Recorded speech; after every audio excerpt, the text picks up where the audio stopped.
Welcome back to another Film Geek movie review. Today, after the old day job, I am off to check out the new movie, Kingdom of the Planet of the Apes. This film is directed by Wes Bell, and it's starring Freya Allen and Kevin Durand.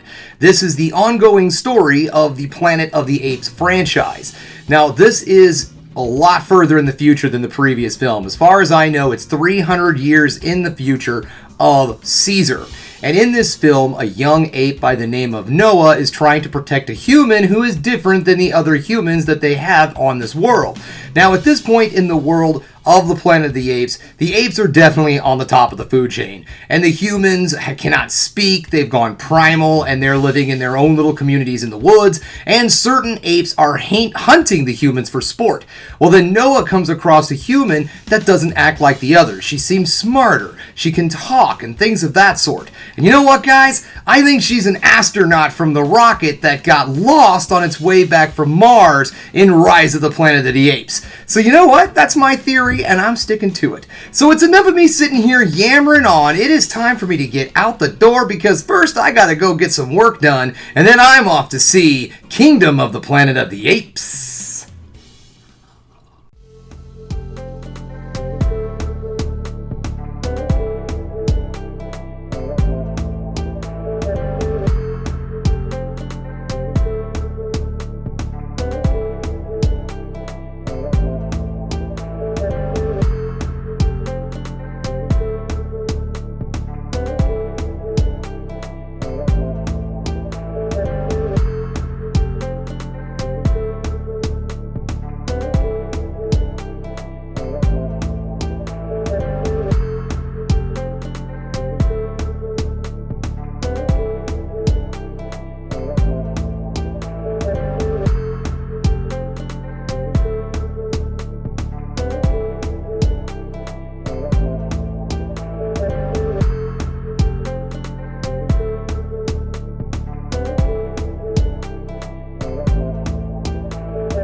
Welcome back. Just getting home, and guys, I really enjoyed this movie. I thought it was an extremely well-made, well-crafted film. And just so you know, I was totally wrong about my theory in the beginning, in that intro. This has nothing to do with that ship that goes missing, or the rocket, spaceship, whatever, that goes missing in Rise of the Planet of the Apes. That was just a goofy theory I had because I just remembered the connection.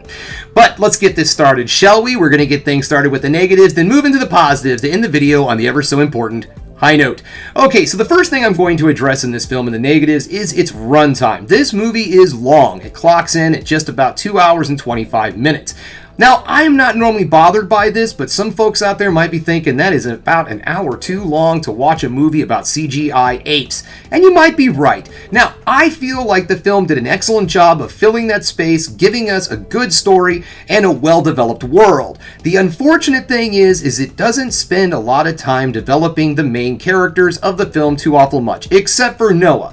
Great job developing that character. Very good journey. Really solid stuff there. Unfortunately, the human character in this film, not a lot of character growth for her whatsoever. Not a lot at all. She's just kind of there to move the plot along with all of the other sub-characters that kind of come into this journey for Noah. They just are there to kind of help the plot move along a little bit. This is more about him. So if you're wanting more like in the other ape films where we had all of these different characters and, you know, like Rocket, Maurice, and so on, this film does have sub-characters, but you don't really get to know them too awful well.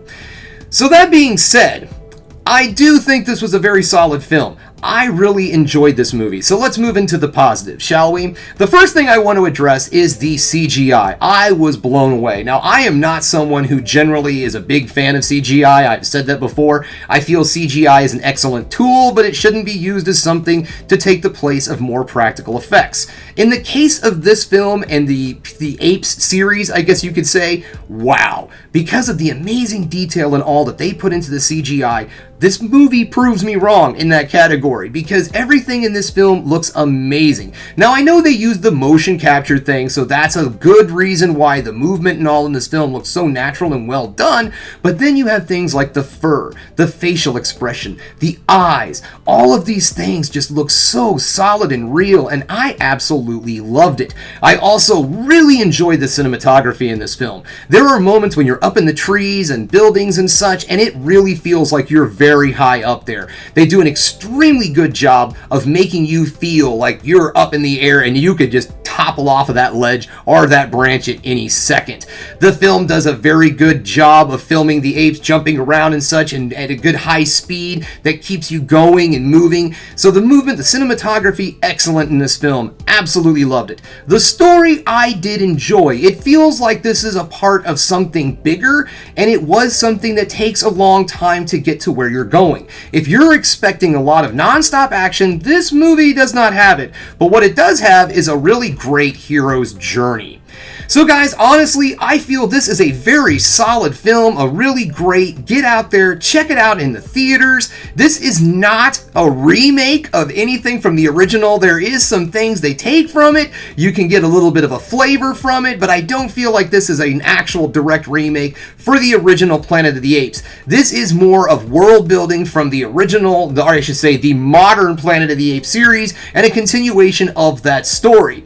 So, yes, this is a solid film to get out there, check it out at the old Cinemaplex. Go see it on the big screen. We went and saw it in what's called the AMC Dolby Theater, which is a huge screen, amazing soundtrack, amazing sound system and so on. That is a really good way to see this film because of the amazing sound and the amazing cinematography and the sound design. I forgot to bring that up too. The sound design in this film was wow. Anyways, guys, thanks again for checking out the Film Geek. If you liked what you saw here today, go ahead and subscribe to the channel, ring that bell for notifications, and give me the old thumbs up so I know you like what you're seeing. And if there's another thing you can do, folks, that is keep watching movies. You know I'm gonna.